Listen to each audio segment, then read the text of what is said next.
This lecture covers the CFA Level 1 reading on markets for factors of production. Let's first of all just make sure we know what factors of production means. The three most basic factors of production are labor, capital, and natural resources.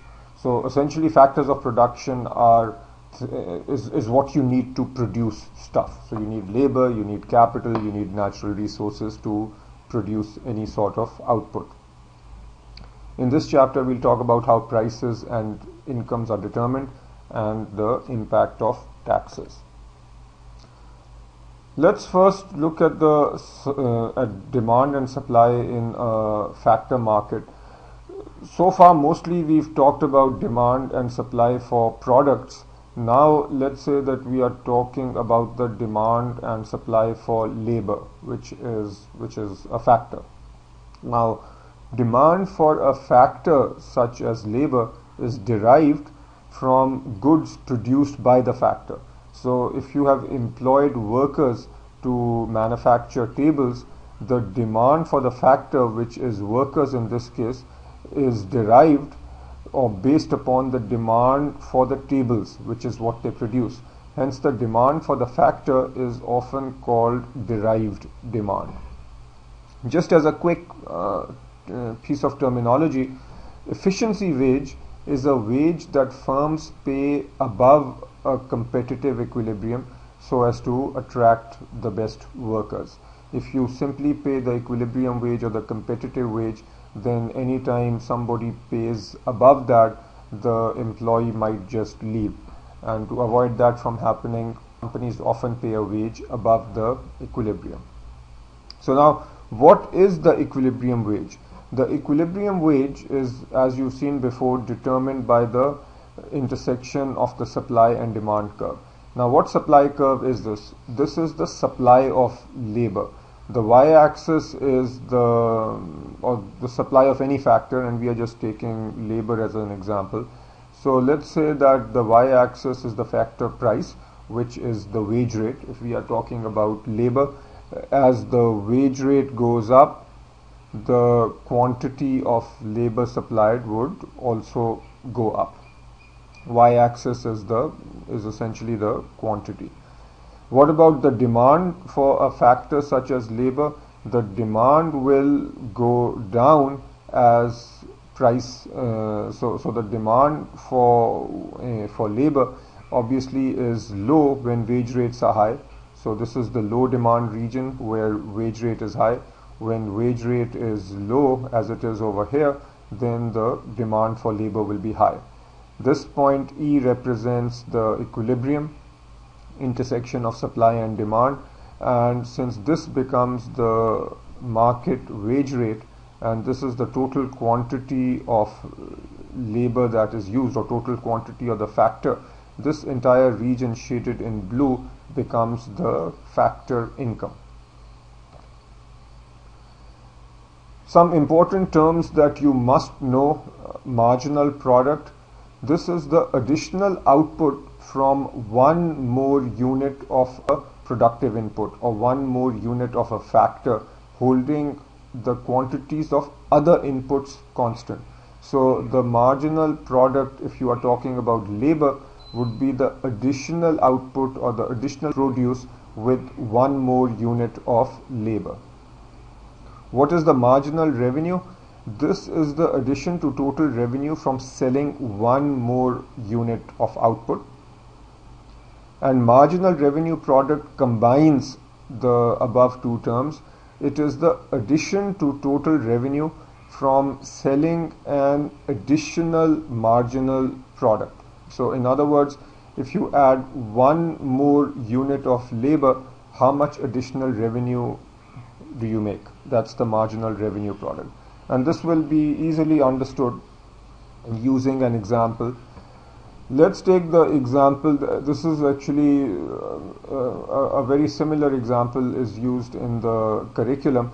It is simple, easy to understand, very straightforward. So let's make sure we understand it. The context is that you are running a small shop where you wash cars. So you are basically running a car wash.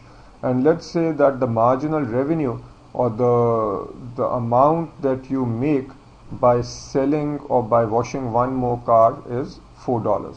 Since this is a perfectly competitive market, marginal revenue is always $4. No matter how many cars you wash, the next car that you wash will always make you will allow you to make $4.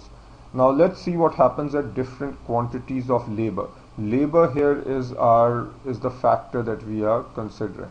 So imagine this is fairly labor intensive, and in this whole analysis the only thing that changes is one factor, which is labor. Other factors such as capital and so on remain constant.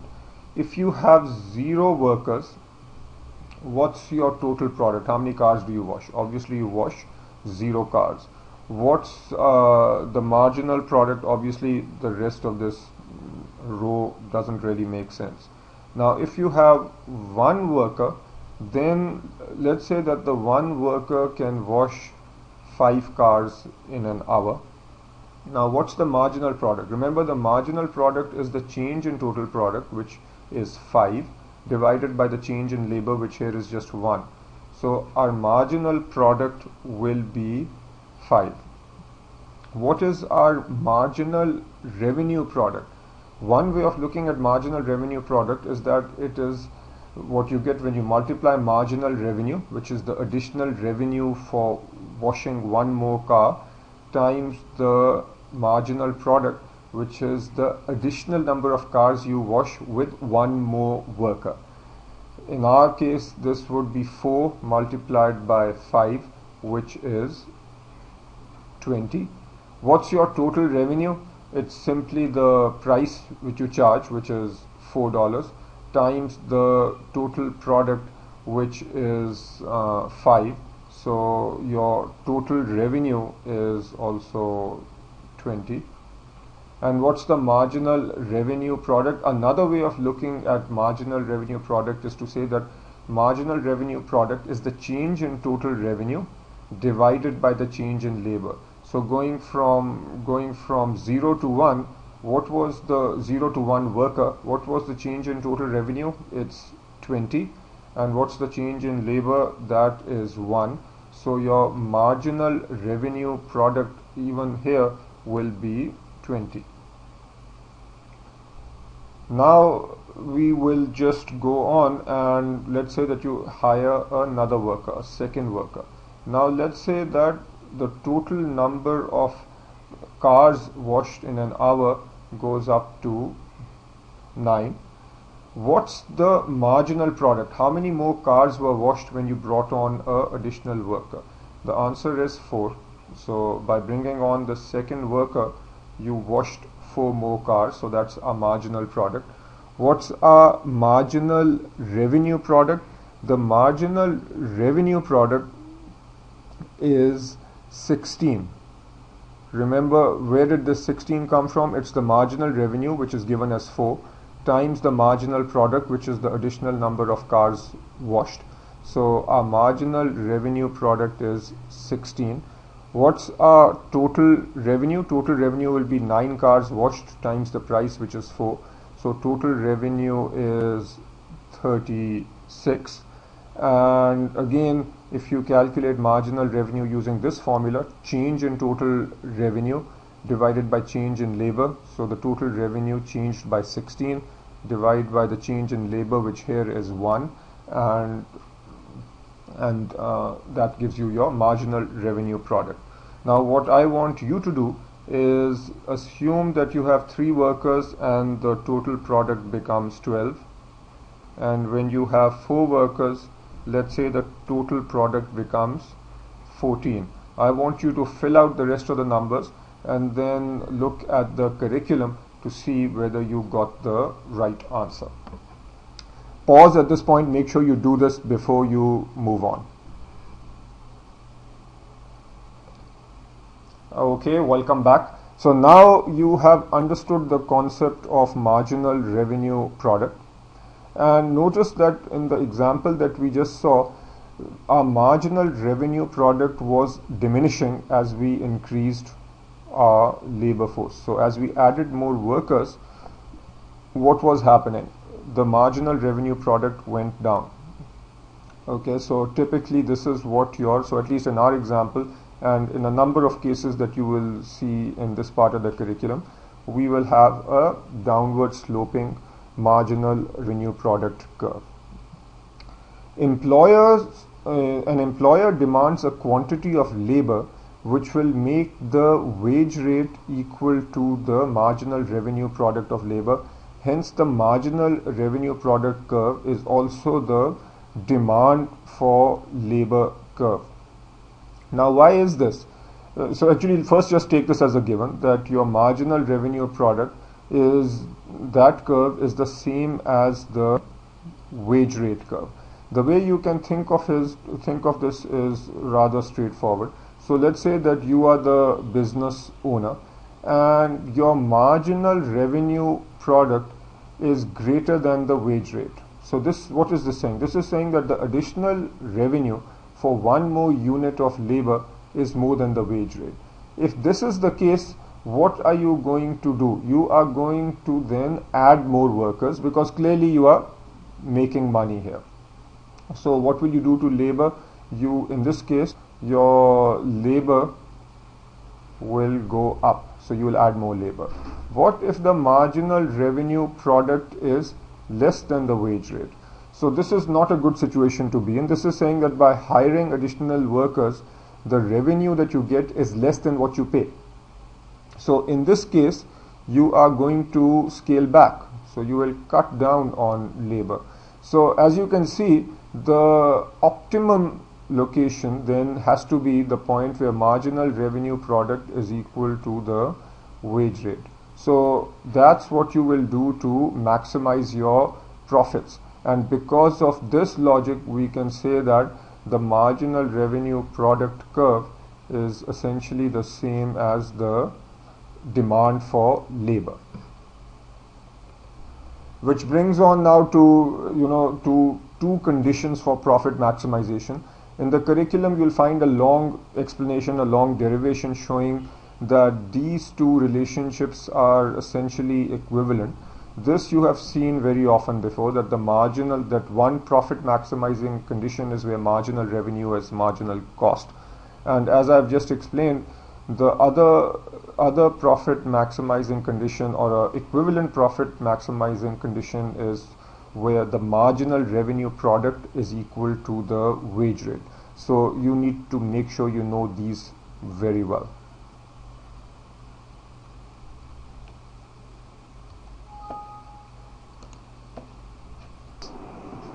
Okay, now you've seen this before. What are the factors which determine the demand for labor? So the factors which determine the demand for labor, you've seen this in a slightly different context, but I think all this is logical, so it's a good refresher, a good recap. Let's say that we go back to the example of the car wash. Okay, the output price, what's our output here? It's the cars that we wash. So if people for some reason now suddenly are willing to pay a whole lot more to have their cars washed, what do you think that will do to the demand for labor? So it will increase the demand for labor. And actually we did this last time, right? What if the price of a substitute goes down? So it becomes much cheaper to install equipment to wash cars. What will happen to the demand for labor? So then the demand for labor in that example will go down. What about price of a complement? If your car washing material becomes exorbitantly expensive, what will happen to the demand for labor? Increase or decrease? Car wash equipment becomes a lot more,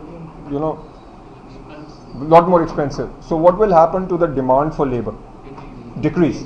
So when the price of a complement goes up, the demand will, in that case, the demand for labor will go down.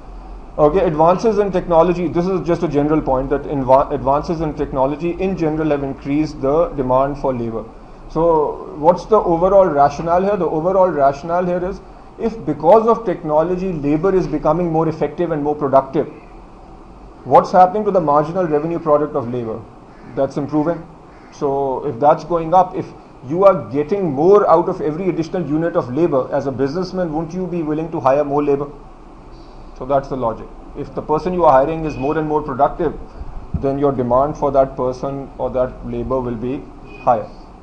Okay. What about the elasticity of demand for labor? What does this mean? Okay, so what do we mean by the elasticity of demand? So when we are talking about the demand curve for labor, what's the x-axis and what's the y-axis? What's the y-axis? So the y-axis is your wage rate, which is the price or cost of labor. What's the x-axis? The quantity of labor. So as before, your demand curve. So depending on the slope of the demand curve, that's your elasticity of the demand curve. So responsiveness of the quantity of labor demanded to changes in wage rate, that's your demand curve for labor. What does it tell us? It tells us how labor income changes when supply changes. So this is exactly like what we did in the very first class. So this is the demand for labor. Now this is, let's say, the supply for labor S1. When supply for labor changes from S1 to S2, how does the price change? The change from P1 to P2, does it not depend on the elasticity or the slope of demand?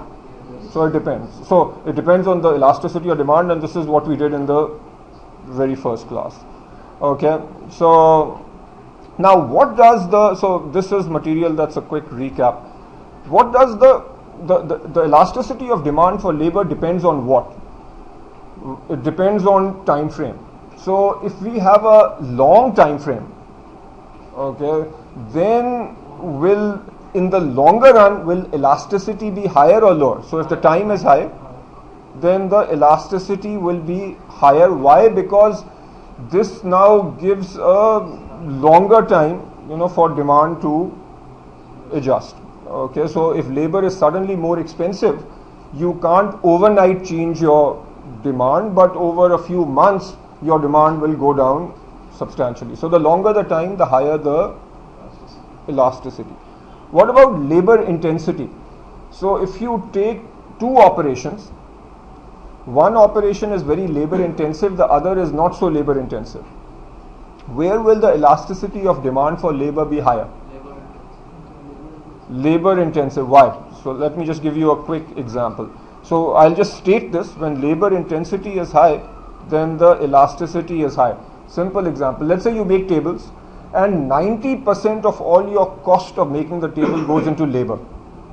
Okay, so scenario 1 is where 90% of your cost goes into labor, versus tables being made in Germany where only 10% of your cost, or the cost of the Germans, is going in labor, the rest is all on equipment. Now if labor suddenly becomes 50% more expensive, will this operation here in Pakistan take a big hit? Yeah, so the operation here will take a big hit, and people, or table manufacturers in Pakistan will, so there'll be a much bigger hit in Pakistan, because a much larger percentage of the cost is going into labor, versus in Germany where a very small percentage of the cost is going into labor.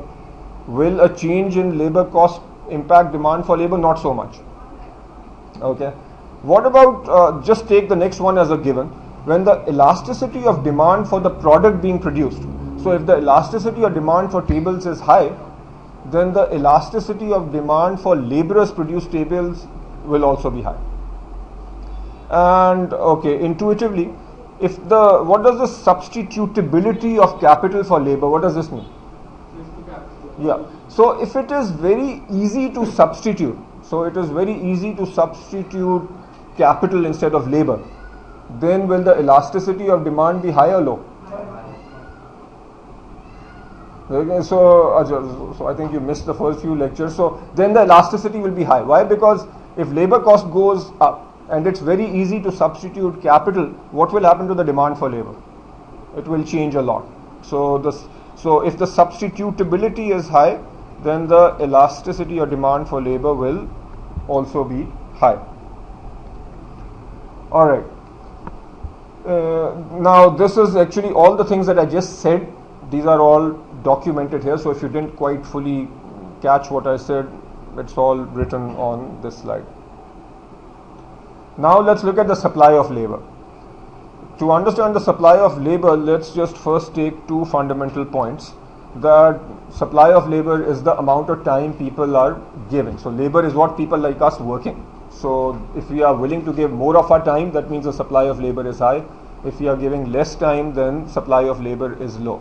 Now to understand this, we need to see that people allocate time, broadly speaking, either to labor supply. So very broadly speaking, either we give our time to our employer, so that's labor supply, or we spend time doing wonderful things like studying for the CFA, which let's say is leisure time.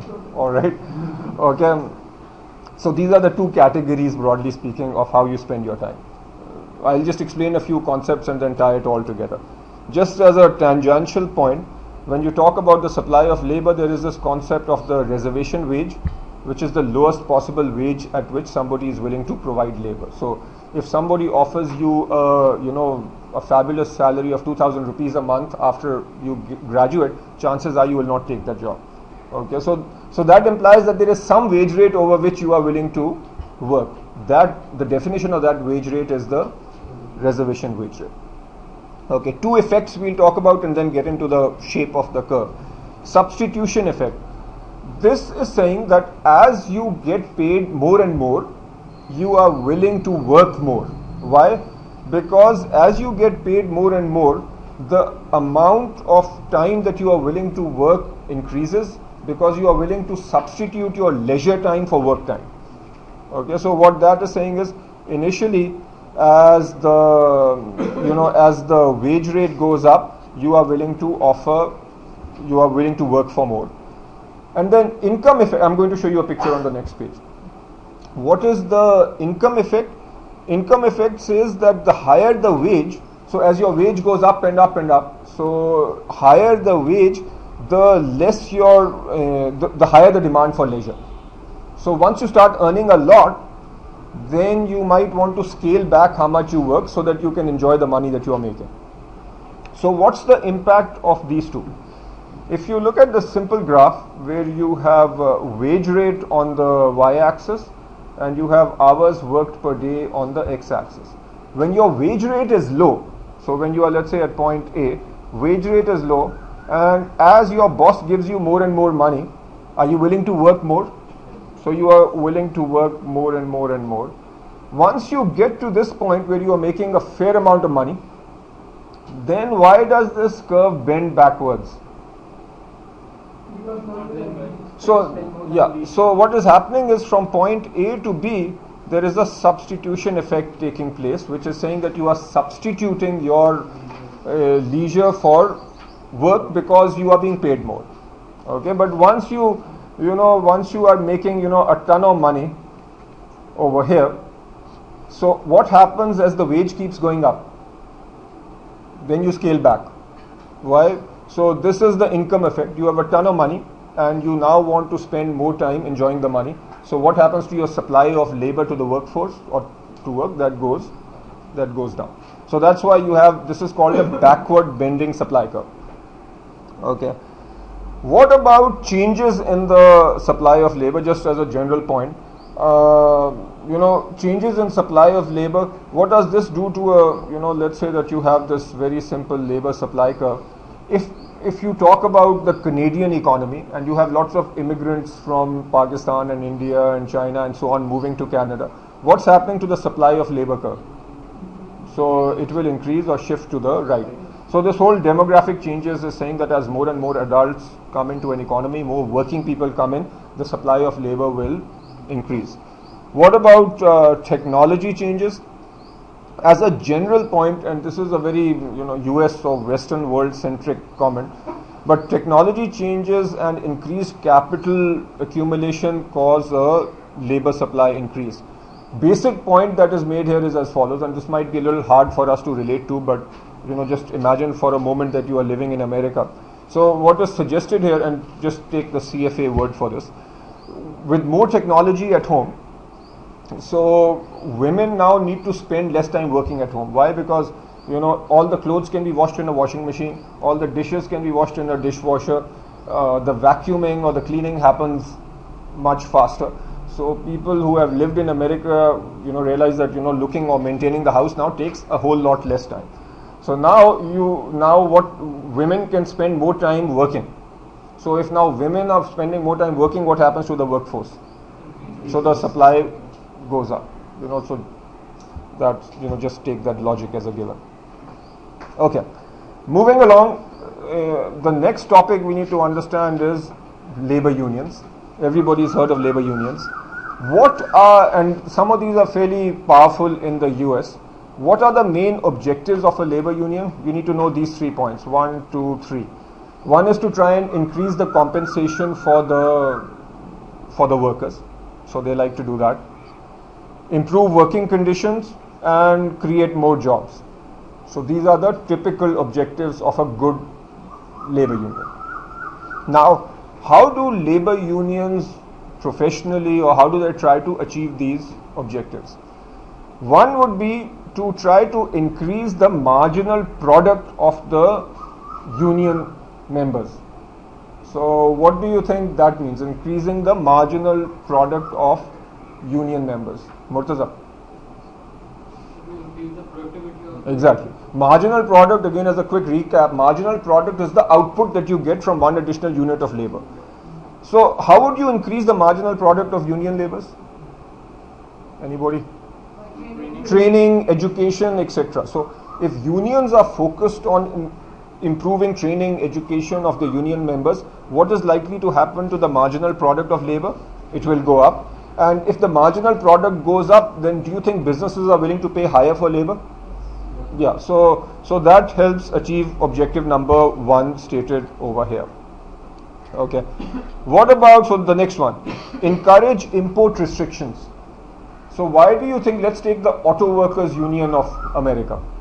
So do you think Auto Workers Union would like to stop Japanese cars, German cars coming into America?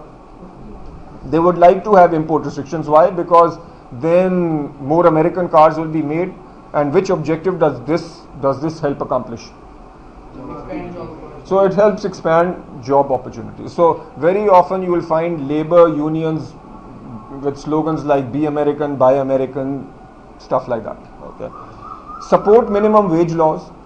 Why does this happen? Minimum wage, is typically what happens is Mexican immigrant, and all this is very US centric. The author is American, the exam is American, so you just need to understand the American context a little. So in America, who do you think typically gets the lowest wages? It's the Mexican immigrants who are not members of a union. So if you have a ton of Mexican immigrants who are willing to work for $3 an hour, what do you think happens to the jobs of union members? It goes down. But if union members insist on a minimum wage, then the Mexican worker becomes just as expensive. So then the factory owner does not have an incentive to go hire the $3 an hour Mexican worker because he has to pay a high wage. So they support this. Support immigration restrictions. So this is related. Do you think the Auto Workers Union likes the fact that people from other countries are willing to come to America and work at very low wages? No, because that takes away their jobs. And finally, increase the demand for goods produced. How does this help? So if the demand for cars is increased somehow, then how does that help the union? The demand, obviously we talked, demand for labor is a derived demand. So if the demand for the product that labor is making goes up, what will happen to the demand for labor? That will go up. So all these are very sensible techniques that labor unions can use to achieve the objectives that have been listed over here. Looking at this from a supply-demand perspective, let's say that you initially have this demand curve DC, so this is your initial demand curve in a competitive market and your supply of labor in a competitive market. Let's say that a somewhat misguided labor union leader initially says that my focus is on increasing salaries, and to increase salaries he says let's restrict the amount of labor. What will happen to the supply curve? It will go to the left, which is fine. Did the wage rate go up from 7 to 9? Yes. Is that a good thing? Well, that part is good. So the people who are working are getting a higher wage, but what's the negative? Yeah, the quantity of workers has gone down. So is that good for the labor union?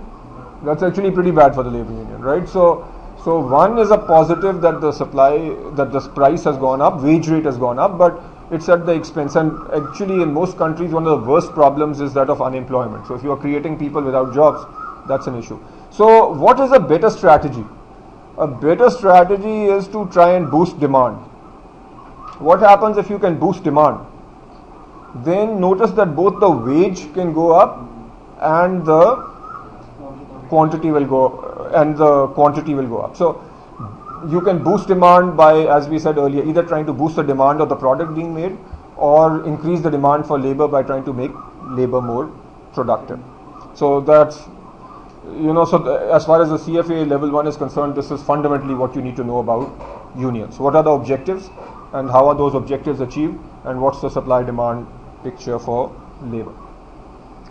Now, monopsony. This is one of those things that very few people have heard, and it's just talked about once in the CFA curriculum. It's part of the course, so I'll explain it once, but if you don't fully understand this, not a big deal, because you will never see this again.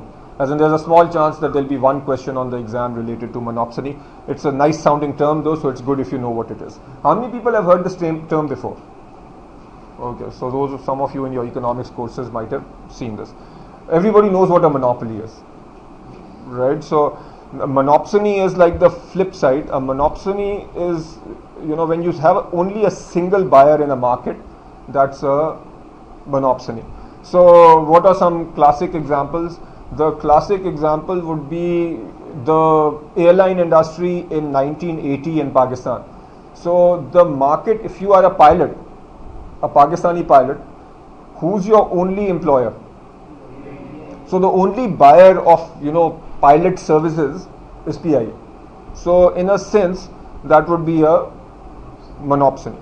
Okay. Or in America, take a small town, let's say that there's just one big store, a Walmart, which is like a macro. So one Walmart in a small town in America. So the market for cash registers, so people who do all the checkout and so on. So there is only one Walmart. So the market for cash registers is also a monopsony, because if you are a cash register, operator, the only place you can work is Walmart. So that's a monopsony. Okay. Now, so everybody clear on what a monopsony is? My simpler example is 1980, Pakistan, PIA, and if you are a pilot, there is only one place where you can go for a job. Okay, so that's a monopsony. Okay, now the world has changed, but in any case, I think you get that example. How do you think a monopsony will maximize his profit? How would PIA maximize its profit? This relationship is, I'll say it and then I hope it will start making some sense. The profit maximizing quantity of labor that they hire is where the marginal cost of labor is equal to the marginal revenue product. What does this mean? This should be somewhat familiar who've been attending the last few classes. What's the marginal cost of labor? It's like the wage rate. It's the cost for one more unit of labor. What's the marginal revenue product? It's the revenue from one more unit of labor. So if you are at this point A, if your revenue from one more unit of labor is more than the cost of one more unit of labor, is that a good thing? So if your revenue is more, what do? You keep bringing on more labor and you move to the right.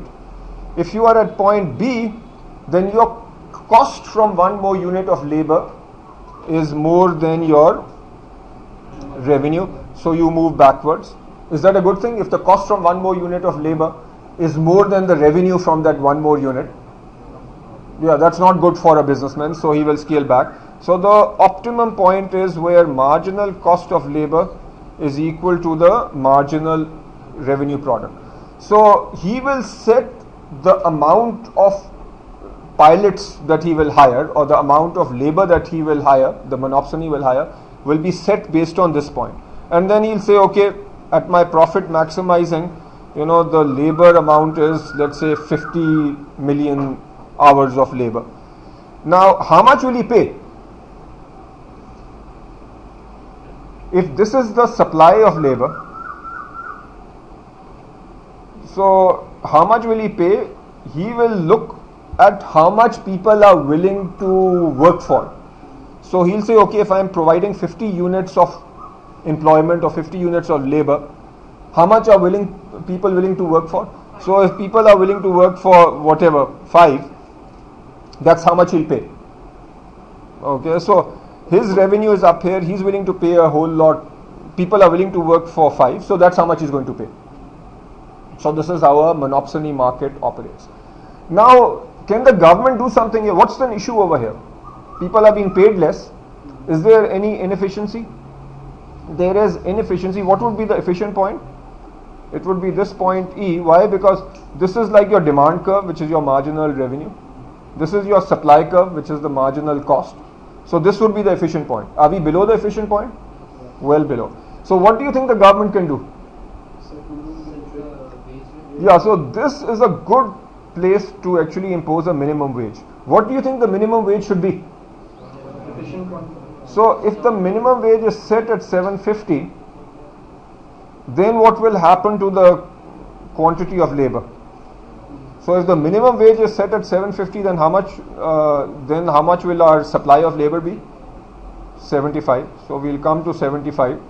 So then we'll be at an efficient point. So this is actually a good point where a minimum wage can actually create.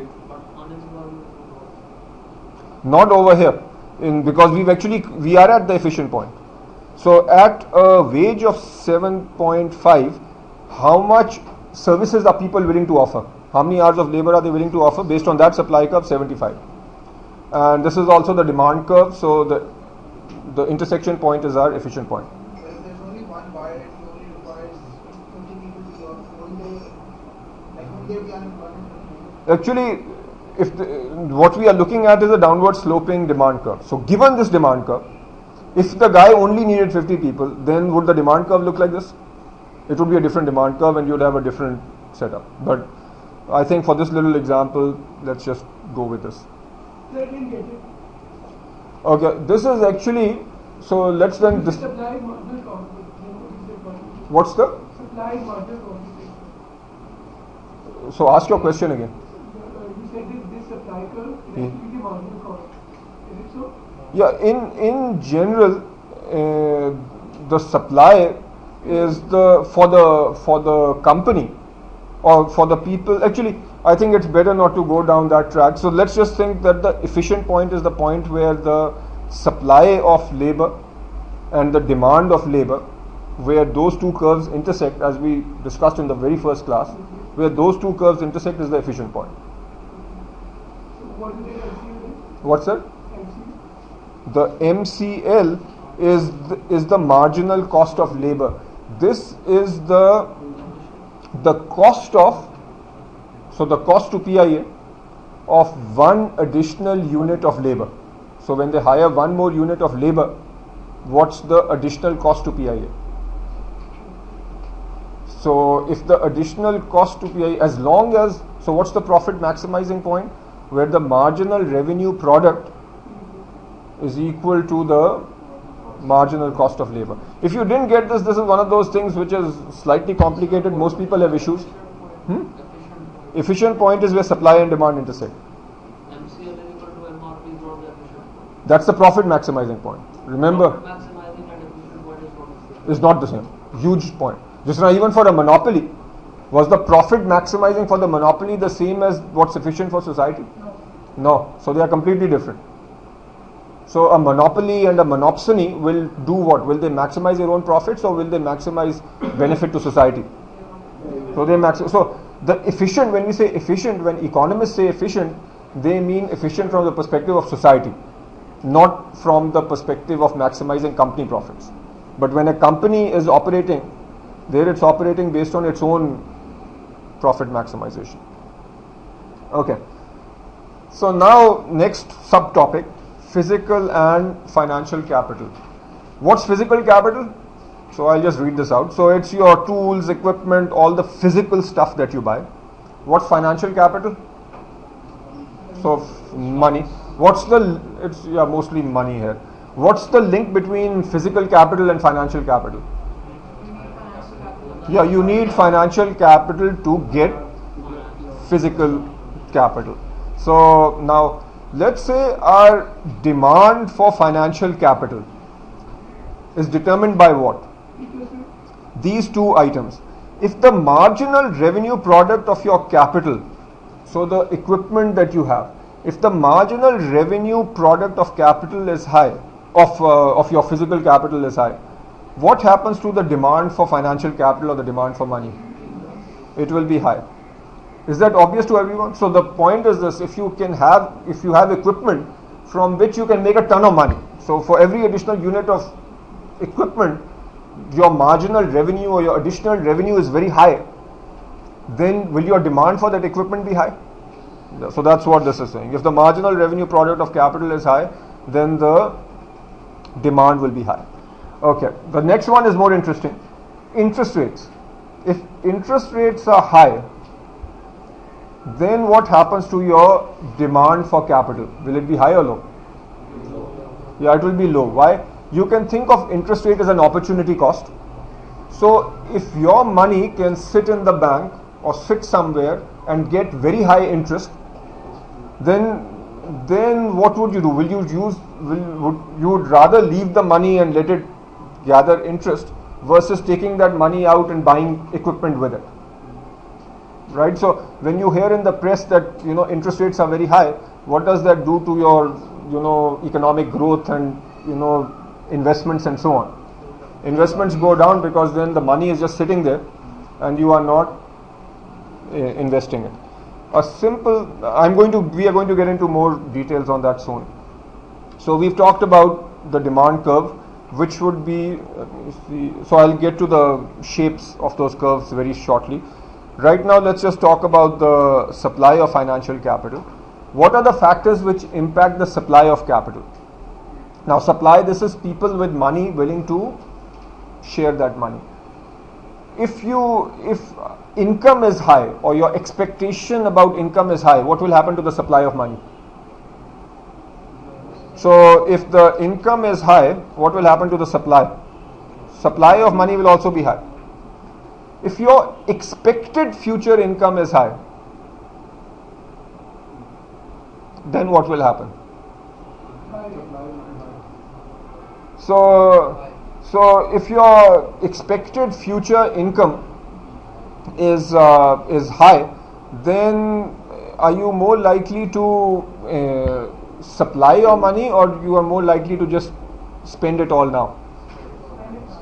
Yeah, so if you are expecting to get a lot of money in the future, the expected future income is high as an individual, then actually the amount that you are willing to spend is more. So the supplying to capital markets might be low, your savings will be low.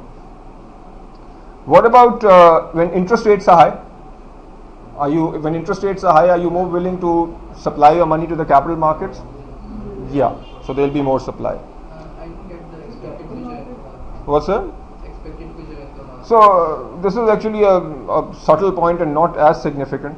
The point is this: if you are earning some money now and you expect to earn a lot more money in the future, are you likely to save? No. So then your supply of money to the capital markets or to places where you can save will be relatively low. On the other hand, if your expectation is that you will not make a lot of money in the future, then chances are you will be saving more. So that's the logic. Okay, now what is the capital market equilibrium? So just a quick point here. Interest, as you will see over and over, can be thought of as the cost of money or the price of money. So where we would typically put price on the y-axis, when you are talking about capital markets, you can put interest, and on the x-axis you can put the quantity. So the demand curve, as we've discussed, would be downward sloping. Remember, what did we say? When interest rate is high, which is this region, the quantity demanded will be low, and when interest rate is low, then the quantity demanded is high. What about supply? So as interest rates go up, the supply of money goes up. So you have some equilibrium point, and we'll see this again in much more detail later. The main point I want you to get out of this slide is that if there is a population growth or better technology, then in general the demand for financial capital will do what? Move to the left or the right? So in general, if there are more people and there is better technology, then the demand curve will shift from D1 to D2. Demand curve will shift to the right. And if there are more people and better technology, then the supply curve also shifts to the right. So if they are moving equally, what happens to interest rates? They stay about the same. But it's the quantity of money. So as your economy grows, more people, more technology. So if supply and demand are moving together or shifting together, then interest rates remain roughly the same. What is changing? The quantity supplied in the capital markets is what's going up. Okay. Now the final segment of this reading. I'll just say these things and then show you some graphs, and you need to internalize these. Some natural resources are non-renewable. What does non-renewable mean? So what are classic examples? Oil, for example, mineral deposits, uranium deposits, gold, etc. So these are examples of non-renewable resources. What are renewable resources? So these are things that even when you consume, they don't go away. So the two classic examples are a water well. So in theory, if you dig a well, then you use water, but the water keeps coming back.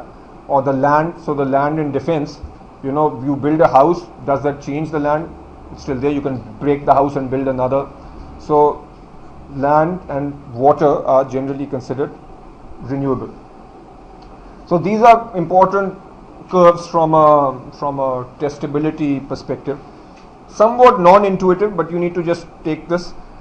The supply, so this is the supply and demand curve for a non-renewable resource such as oil. At least in theory. The supply curve for oil is completely elastic. So what is this saying? What this is saying is, as long as you have the price determined, the price will be determined based on demand. So anyway, as long as you have the quantity is determined based on demand, as long as you have the price determined, let's say Saudi Arabia is willing to supply as much as possible. What's the logic? And I know this is a gross oversimplification, but the idea is this. If you have oil right now, and you have a limited number of oil, you can sell some today. If somebody is willing to give you, and then let's say you plan to sell oil today for 100, I'm just illustrating this point. Let's say you plan to sell it for 100 today, and you plan to sell it for 110 next year. Okay. Now, if somebody tells you that sell me what you wanted to sell today, plus sell me what you are going to sell next year for 110, and I'll give you 110. To be more precise, he will give you the present value of 110, which you will understand better when we do quant. But if he is willing to give you next year's price, will you say, no, I'll wait till next year, or will you sell to him? You will sell to him. So as long as you agree on the price, which effectively is the present value of the expected future price, you will sell whatever quantity. So for that reason, and I don't want you to get confused with the way oil prices work in the real world. This is economics, and economics is a gross simplification of the real world, right? So right now, let's just go with the huge simplification. So what you need to just remember is the supply curve for a non-renewable resource is a horizontal line, perfectly elastic, and the quantity of oil is determined then by the demand curve. What about a renewable resource like land? The quantity of land, let's say in defense phase 4, which is where you are right now, the quantity of land is fixed. So 50,000 plots or whatever, that's fixed, that doesn't change. So how is price determined? So price is determined by the demand curve. If lots of people want to come here, what happens to the demand curve? Demand curve shifts to the right, price goes up. If there are a few explosions over here and everybody wants to move out, what will happen to the demand curve? It will shift down and the price will go down. So for a renewable resource, you have a perfectly inelastic supply because the supply doesn't change, and the price is determined by the demand curve. Okay. From an exam perspective, I just pick out these little segments that I've seen in past papers. You just need to memorize this term called the hoteling principle. Some famous guy called Hotel who came up with this principle, so it's named after him. That the prices in this market for non-renewable resources are expected to rise at the same rate as interest rates. And when we do derivatives, you'll understand this a little better, but I'll just explain what this means. What this means is, if interest rates are 10%, then you expect the price of oil, the expectation is that the price will also rise by 10%. If this doesn't happen, then you can make arbitrage profits. So it's not worth right now going into the logic of this. You will understand this better as we get deeper into the course, when we do present value and stuff like that. But right now, just take it as a given that the price of a non-renewable resource is expected to rise at the same rate as the given interest rate. Economic rent and opportunity cost. So this is the final concept for this reading. I'll just say a few things and then tie it all together. What's economic rent and opportunity cost? First, let's just understand what's a factor's income. A factor is, let's say, some worker. Okay. His total income is equal to the economic rent plus opportunity cost. So what's a logical question? So the two logical questions are, what are economic rent and what is opportunity cost in this context? A factor's economic rent is equal to the income above the amount required to convince him to work somewhere else. So I'm just going to illustrate this with a few graphs and you will get this. Let's first say what's an opportunity cost. Opportunity cost for a worker is the cost in the next best alternative. This might be a shade fuzzy right now, but give me 2 minutes and it will become clear. Let's take the supply and demand for completely unskilled labor. So you could be digging holes, or you could be sweeping the floor, or so on. So let's say both of those activities require no skill. Okay, so for an unskilled labor, the supply is completely elastic. Typically, there is a large supply of unskilled labor, and at a given going wage rate of, let's say, 5, you can get as much unskilled labor as you want. Now, what's the opportunity cost for somebody who is sweeping floors? So if he's sweeping, what's his next best alternative? His next best alternative might be to be doing something which will give him the exact same wage. So his opportunity cost, so if he's earning $5 an hour sweeping, and his next best alternative will also give him 5, so his entire wage of $5 is also equal to opportunity cost. So that's the example. For low skilled labor, his entire wage is opportunity cost. Okay, versus let's take a exceptional sportsman, and so let's say two of Pakistan's best fast bowlers, Muhammad Amir and Muhammad Asif. Okay, so let's say they earn a ton of money when they are bowling really well, because the only thing that they can really do well is bowl, right? So for bowling well, their income is some exorbitant amount, and there are only 2 guys in Pakistan who can bowl the way they can bowl, right? So what is the supply curve? It's it's almost perfectly inelastic, because we don't have anybody else who can bowl that well. All right. Now, their wage of a crore rupees a year or something like that is all economic rent, because if you look at what's the next best thing that Muhammad Asif or Muhammad Amir can do, it's anyway, just just go with my example. So the next best thing that they can do will give them hardly any income, okay, as long as they are doing legal stuff, right? So the next best thing will hardly give them, so their opportunity cost is very low, right? So almost their entire income is economic rent. So economic rent is the money that they earn above the opportunity cost. So for very highly skilled workers where only a certain person can do a certain job, so how is their salary or their wage determined? It's determined by the demand for their work. So if the demand for these guys is very high, so if you are the only guy in the world who can, twist backwards and do a one-handed, handstand, your supply curve might be like this, but the demand for that service might not be there. So your wage would be nothing. So the supply is determined by how many people can do that job. The wage rate is determined by the demand. So lots of people like to see Muhammad Asif and Muhammad Amir ball well. So the demand is very high, so the wage is very high. So do you get the distinction between economic rent and opportunity cost? Now for regular guys like us, financial analysts, either we are financial analysts or we want to be financial analysts, so we have a more normal looking supply curve. So we might get a certain wage. So let's say we, get a decent wage of, let's say 100,000 a month. If we are trained as financial analysts and that's our wage rate, let's say our next best alternative would be our opportunity cost.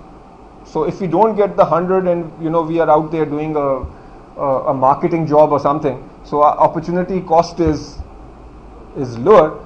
So this line over here, our supply curve is based on our next best alternative. Alright.